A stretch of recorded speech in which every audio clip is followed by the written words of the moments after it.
Magandang araw po mga tito at mga tita. Ang pag-uusapan po natin ngayon kung ilang beses ba dapat pinapakain ng manok sa isang araw at kung anong oras.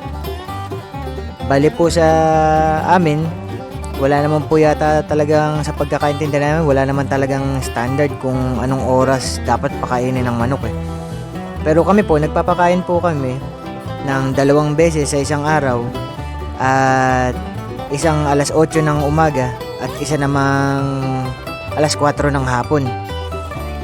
Wala naman po sigurong masama kung anong oras ninyo gustong pakainin yung inyong mga alagang manok.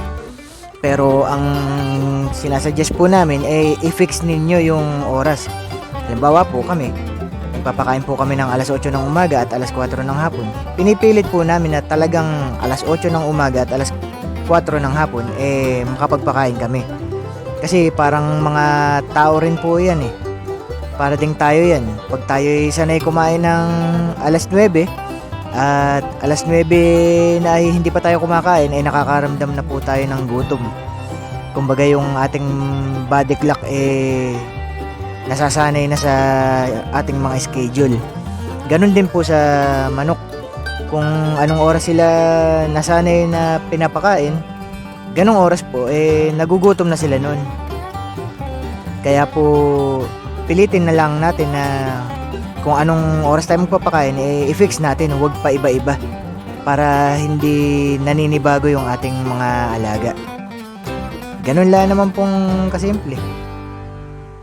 O yan po, tingnan nyo po yung mga manok at gustong gusto nila pag oras na ng kainan kasi gutom na sila.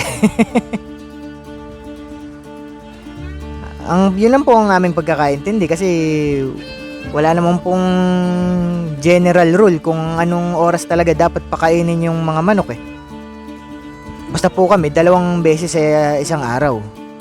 Isang alas 8 ng umaga at isang alas 4 ng hapon. Pinipilit po talaga namin yun na ganong oras masunod. Tsaka baka po kasi magkaroon din ng problema sa kanilang pagtutunaw ng kinain sa pagdadigest ng kanilang mga pagkain pag paiba-iba ng oras. Maaari din po sigurong magkasakit sila pag sila'y nalipasan ng gutom. Ika nga po ituring din natin sila na parang tayo din, parang tao din. Dapat ay nasa oras ang pagkain para yung kalusugan ay hindi maapektuhan.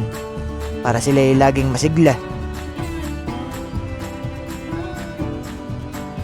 Sa painom naman po, ewan ko po kung ano yung technique na ginagawa ng ibang magmamanok. Pero kami po kasi ang ginagawa po namin, lagi lang po silang may malinis na tubig.